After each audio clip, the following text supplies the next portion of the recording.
Let's talk video games. Today we are talking about MVP Baseball 2003 for the PS2. This game is more just sentimental value than anything. I don't think it's really actually like noteworthy as far as video games go or stand out or anything like that. Here's the trailer for it. This is for the Xbox version, but it's pretty much the same thing. Check it out.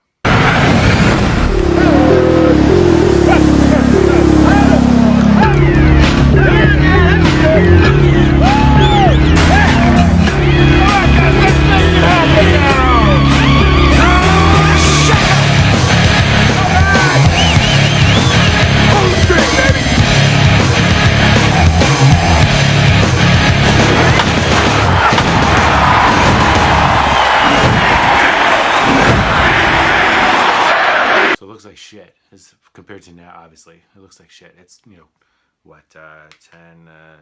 14 years old, so it's pretty bad, but this at the time of my life, so it was the 2003, so I was a year out of high school at the time, and me and my friend Don back up in Chicago would play it all the time, and we did a 1st to 15 on it, and it was incredible because we played he won 15-14 with the Cubs, rightfully so, of course, because the Cubs are the greatest team of all time.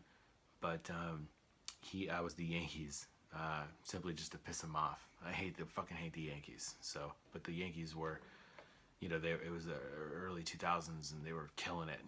98, 99, 2000, they had won the World Series champions. So, they were incredible.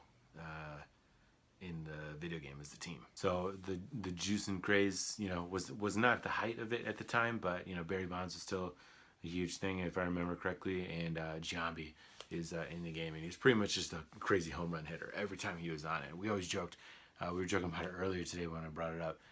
It's pretty much like pitches in the dirt and Giambi knocks it out of the park. And despite that, I still lost.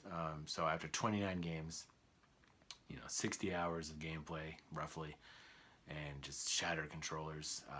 The best part is so Don's PS2 was so fucked up, is that you had to turn it upside down and put a toy truck on top of it in order for the lens to read the games, because he had fucked it up so hard by just punching it so many fucking times in a row.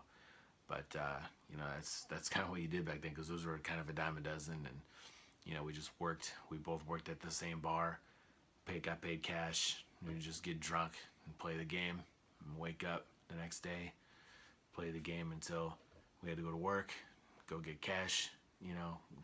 Just over and over and over. And the best. You only had a few different responsibilities at the time, but that was back then, man. I was right out of high school, so. That was the best. That's the backstory of it. So I found a thrift store just randomly. And I went there, found this right in there, took it up to the counter and said, sell it to me. He said, $2. I said, man, you drive a hard bargain, but that's a good price for nostalgia for me. Sent a picture of it to Don right away, and so his blood started boiling from seeing the game again, because we have no idea what happened to it, or the system or anything like that. It's just lost to time, but it's good to have it again. I already had the PS2 again from a while ago when I started my video game classic collecting, so it's good to have it again. It won't be the same, and obviously I realize that now. Collecting isn't about regaining the item. It's about regaining the memory and the feeling that those things gave you in 2003, 14 years ago. Or in the 70s, if you were around then, for when you first started collecting, in 78 when you first got Star Wars toys, 40 years ago, and now you're doing the exact same thing at the same store. Maybe it was both at Target, who knows, but